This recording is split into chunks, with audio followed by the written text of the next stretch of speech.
Assalamualaikum warahmatullahi wabarakatuh. Pada kesempatan waktu hari ini, di video ini saya akan menjelaskan mengenai distribusi frekuensi dan grafiknya pada statistika bisnis.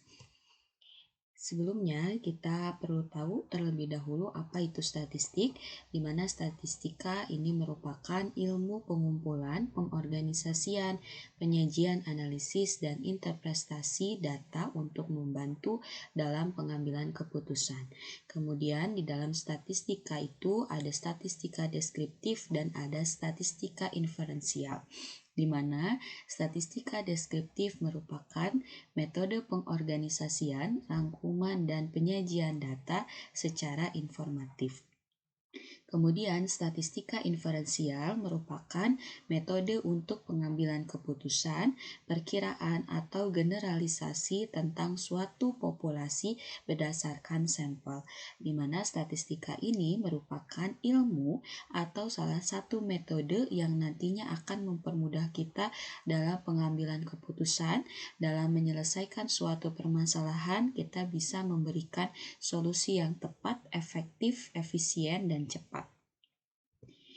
Di mana di sini nanti kegunaan dari statistika itu adalah kalau kita melihat informasi dan angkanya itu nanti kita akan memperoleh dari manapun, di mana nanti informasi dan angka tersebut bisa kita olah, bisa kita dapatkan hasil akhirnya yang menggambarkan nantinya solusi bagaimana permasalahan yang sedang kita teliti, yang menggambarkan keadaan permasalahan yang sedang kita teliti. Kemudian pemahaman dari metode statistika itu nantinya tentunya bisa membantu kita dalam pengambilan keputusan secara lebih efektif, efisien, cepat, dan tepat. Nah, di sini ada beberapa kegunaan statistika dari berbagai bidang. Yang pertama, di bidang manajemen, kegunaannya itu untuk penentuan jumlah persediaan barang, untuk evaluasi produktivitas karyawan, untuk evaluasi kinerja perusahaan. Kemudian dalam bidang akuntansi, untuk penentuan standar audit barang dan jasa. Kemudian untuk penentuan depresiasi barang dan jasa, kemudian untuk analisis rasio keuangan perusahaan.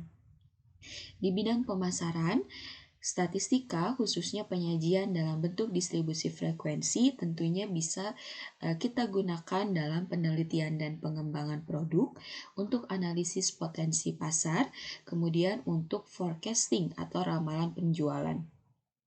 Di bagian keuangan, kita bisa menggunakan penyajian distribusi frekuensi statistika ini sebagai potensi peluang kenaikan atau penurunan harga saham, kemudian untuk analisis pertumbuhan laba, untuk analisis resiko setiap usaha, dan di bidang ekonomi pembangunan itu untuk analisis pertumbuhan ekonomi, untuk pertumbuhan penduduk, dan untuk menggambarkan indeks harga konsumen.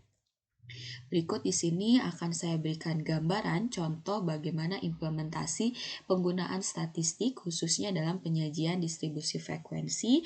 Yang pertama, berikut merupakan contoh mengenai penggunaan statistik dalam proses pengambilan keputusan. PT Vimedia yang menyediakan layanan internet perlu mengambil keputusan mengenai pelayanan pelanggan. Pelanggan menelpon customer service ketika mereka mengalami gangguan layanan internet. Salah satu ukuran kualitas pelayanan pelanggan adalah waktu tunggu pelanggan dalam memperoleh jawaban dari staf perusahaan tersebut. Perusahaan misalnya menetapkan target 1 menit setiap batasan waktu menjawab panggilan. Kemudian perusahaan akan mengumpulkan data berupa lama waktu staf customer service menjawab panggilan. Apakah terdapat perbedaan lamanya waktu menjawab pada jam tertentu? atau pada hari tertentu. Jika waktu menjawab semakin lama, manajer perusahaan tersebut dapat memutuskan untuk menambah staf customer service pada waktu tertentu.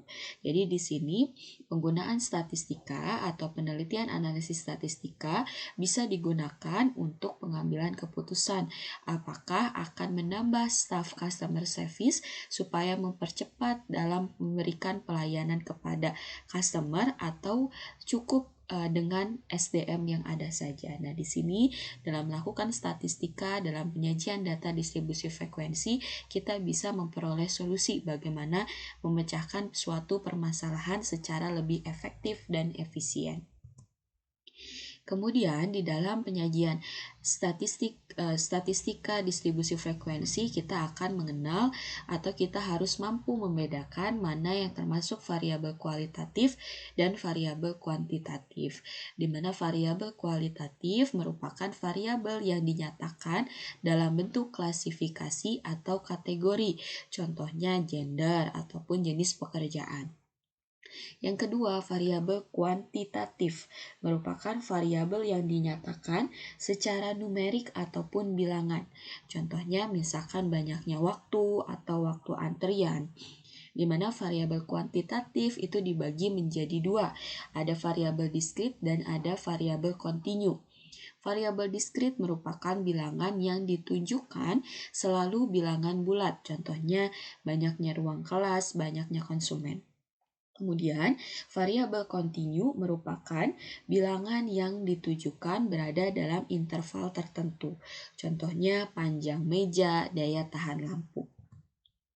Selanjutnya, di sini jenis data kita harus mengetahui dalam penelitian jenis data kita sumbernya berasal dari mana, kemudian waktu pengumpulan datanya. Di mana di sumber data itu dibagi menjadi dua, ada data primer dan ada data sekunder. Data primer merupakan data yang diambil dari sebuah penelitian dengan menggunakan instrumen yang dilakukan pada saat tertentu dan hasilnya pun tidak dapat digeneralisasikan, hanya dapat menggambarkan keadaan pada saat itu seperti kuesioner contohnya. Kemudian kalau data sekunder menurut Sugiono tahun 2010 merupakan sumber data yang tidak langsung memberikan data kepada pengumpul data. Misalnya lewat orang lain atau lewat dokumen. Data sekunder antara lain disajikan dalam bentuk data-data tabel, diagram, atau mengenai topik penelitian. Itu perbedaan mengenai sumber yang nantinya akan kita peroleh, data yang akan kita peroleh itu berasal dari sumber data primer ataupun data sekunder. Kalau data primer biasanya kita menggunakan instrumen kuesioner, kalau data sekunder itu biasanya kita memperoleh datanya dalam bentuk data, tabel, diagram, ataupun hasil wawancara. Kemudian, berdasarkan waktu pengumpulan data dibagi menjadi dua. Ada data cross-section, adalah data yang diambil pada satu waktu tertentu, dan data berkala, yang merupakan data yang diambil pada interval waktu tertentu. Kemudian di sini ada tingkat pengukuran berdasarkan data di mana terbagi menjadi 4 skala, yaitu ada skala rasio di mana data diklasifikasikan ke dalam kategori dapat diatur dalam urutan ataupun peringkat tertentu, dapat menunjukkan perbedaan dan rasio dari dua nilai yang memiliki makna. Titik nolnya nanti merupakan titik mutlak atau angka nol berarti kosong, contohnya penghasilan karyawan atau penjualan motor. Kemudian skala nominal ini merupakan data yang diklasifikasikan ke dalam kategori dan tidak dapat diatur dalam urutan tertentu. Contohnya warna tas, gender, dan jenis pekerjaan. Kemudian ada skala ordinal, di mana skala ordinal merupakan data yang diklasifikasikan ke dalam kategori dan dapat diatur dalam urutan ataupun peringkat tertentu. Contohnya tingkat pendidikan ataupun penilaian baik baik sekali, cukup, kurang, ataupun kurang sekali. Yang terakhir adalah skala interval, di mana skala interval merupakan data yang diklasifikasikan ke dalam kategori, dapat diatur dalam urutan ataupun peringkat tertentu, dan dapat menunjukkan perbedaan atau jarak antar nilai data. Titik nolnya bukan merupakan titik mutlak atau angka nol tidak berarti kosong. Contohnya temperatur ruangan. Nah, di sini ada macam-macam penyajian data yang bisa kita lakukan dalam melalui proses analisis statistik, di mana kita bisa menyajikan data dalam bentuk diagram batang, garis, lambang, maupun diagram lingkaran ataupun diagram pastel, kemudian diagram peta ataupun diagram kartogram, dan diagram titik atau diagram pencar. Di mana di sini definisi dari diagram batang, yaitu diagram yang penyajian data dalam bentuk diagram batang. Diagram garis ataupun diagram lingkaran di dalam tabel tersebut dapat ditujukan dengan angka skala persentase maupun derajat. Diagram batang merupakan representasi grafis dari data yang menggunakan sejumlah persegi panjang dengan lebar yang sama. Persegi panjang dalam diagram batang dapat digambarkan dengan bentuk vertikal maupun horizontal. Grafik batang juga sering disebut dengan kolom grafik. Berikut merupakan langkah-langkah untuk menyajikan data dalam bentuk diagram batang. Kita bisa mengubah data dalam bentuk tabel seperti contoh di samping. Kemudian kita bisa membuat garis tegak lurus, garis mendatar yang menyatakan jenis data, dan garis tegak yang menyatakan banyaknya data. Kemudian kita bisa membuat skala pada garis mendatar ataupun garis tegak dan batang sesuai dengan data. Kemudian di sini ada diagram garis, di mana diagram garis ini merupakan representasi grafis dari data yang menggunakan titik-titik koordinat yang dihubungkan dengan garis. Diagram garis dapat dibedakan menjadi dua, yaitu diagram garis tunggal untuk satu kelompok data dan diagram garis majemuk untuk lebih dari satu kelompok data.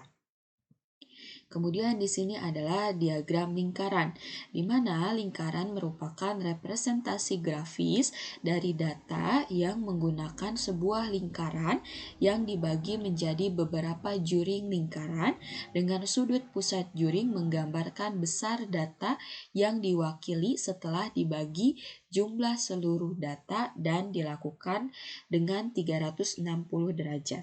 Penyajian data dalam diagram lingkaran terbagi atas beberapa juring yang dinyatakan dalam bentuk persens atau besar sudut. Jika dalam bentuk persens, maka satu lingkaran penuh adalah 100%. Jika dinyatakan dalam sudut, maka satu lingkaran penuh adalah 360 derajat. Di sini adalah contoh penyajian data ke dalam diagram lingkaran. Kalau kita penyajian data ke dalam diagram lingkaran dalam bentuk persentase, maka rumusnya adalah frekuensi dibagi jumlah data yang ada dikalikan 100%. Kalau kita menyajikan data dalam bentuk diagram lingkaran dalam bentuk sudut pusat atau dalam satuan sudut pusat, rumusnya adalah frekuensi dibagi jumlah dikali 360 derajat.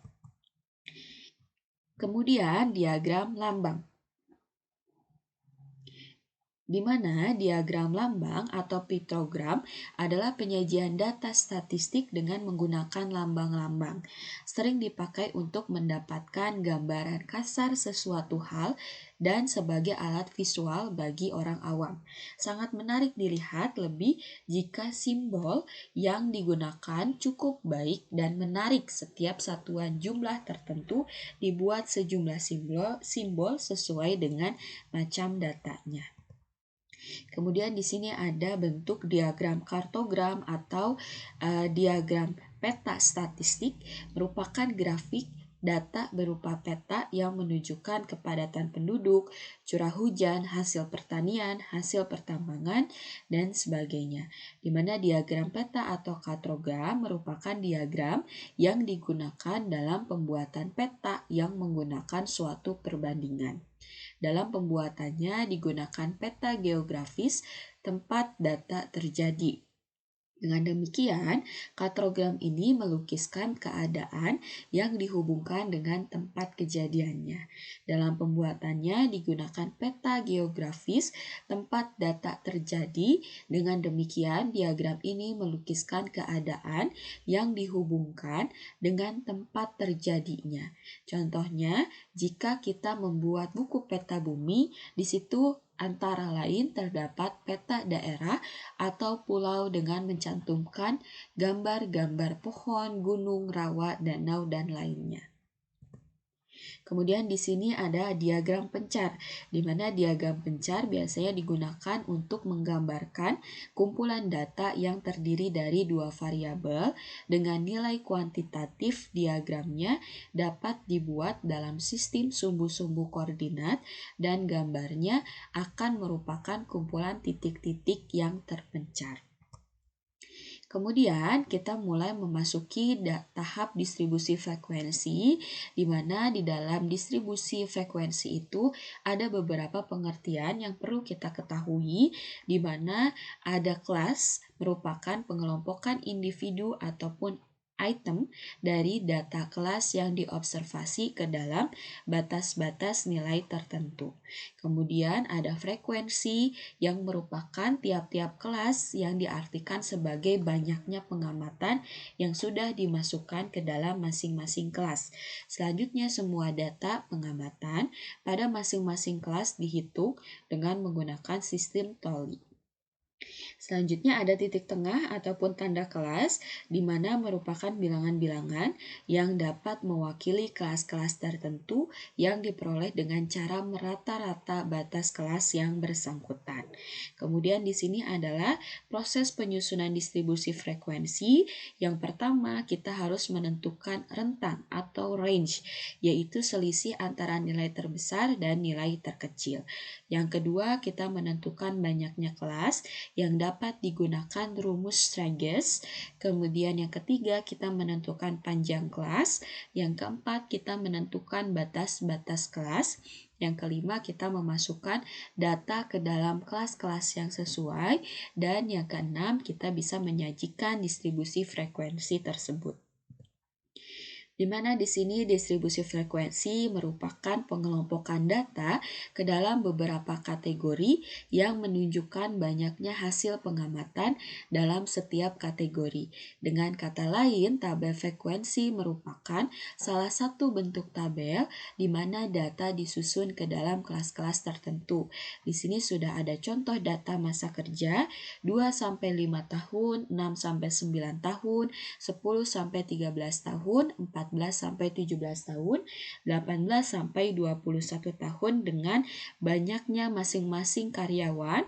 Jumlah keseluruhnya itu ada 140 dibagi sesuai dengan masa kerjanya.